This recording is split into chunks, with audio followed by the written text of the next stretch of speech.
So, Taki and I found a place to spend the night. We were above Live Oak, in Live Oak, California, and I saw a sign for the Gray Lodge Wildlife Viewing Area. It was raining, but I wanted to come out anyway. I thought maybe, well, we could sleep near here and go and check out the viewing area in the morning. Well, as it turns out, there is a group of hunters staying at a campground on the recreation or the wildlife refuge's property. They have a campground. Imagine that. There's no fee. Well, I don't know if the hunters are paying a fee, but these are all the hunters and all their RVs and different vehicles.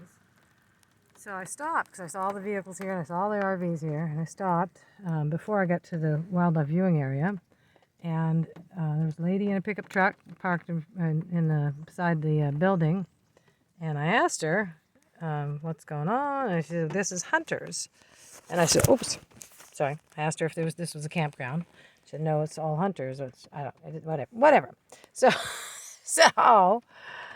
I said, "Well, I was just looking for the wildlife viewing area," and she said, "It's two miles down the road." And I said, "Yeah, I'll probably catch it in the morning." And I said, is there a place I can camp?" And she said, "Yeah, you can camp right here."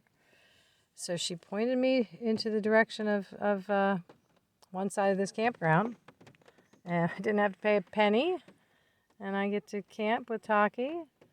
And it's about, I think it's about 4 o'clock right now, and Taki's going to sleep. She has been awake all day. She hasn't had a nap all day, which is unusual for her. She usually gets a nap a good hour, 2 hours after our walk. But of course, we didn't have our walk this morning. So she's asleep. She might be asleep for the night. You know, of course, that might mean she's going to have me awake at 4 o'clock in the morning, but we'll see. It's raining, so I let her go out for a little while, and I stood under, not that big eucalyptus tree, which is huge, but that little eucalyptus tree right there, right where that those 3 limbs come together. There was that one limb that's closest to us is overhanging enough so that it was dry underneath there, actually. She got soaked, of course, and then I cleaned her up, wiped her up, and got her dry again.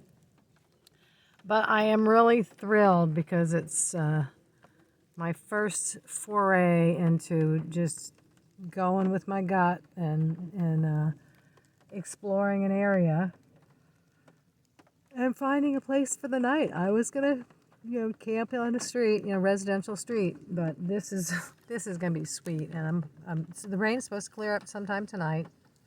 And I don't care if it's muddy or not. We'll go muck around tomorrow as long as it's nice and sunny. Or even if it's not, we'll muck around some. But the bonus is, the reason I came here was to look at a trailer. I'll do that tomorrow, cargo trailer.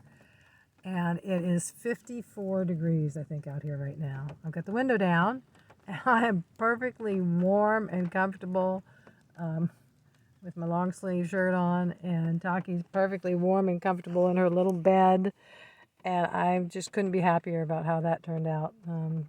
I needed the relief from the cold weather in Reno, as I mentioned in my previous little short video, and this definitely is going to give it to me. It's going to give me the it already has. I just not holding my breath and being cold is just such a bonus. I did mention that I was going to check out the store in Yuba City, the Rayleighs, and Yuba City's a no-go for me. It's too city. I didn't realize it was so big. I could have checked. I think I did check the population. I thought it was pretty large, but at any rate, I won't be moving to Yuba City. But I may be popping down here to get this warm weather every time it gets into the 20s up in Reno. Because that was I just needed this break. So here we are. Thank you.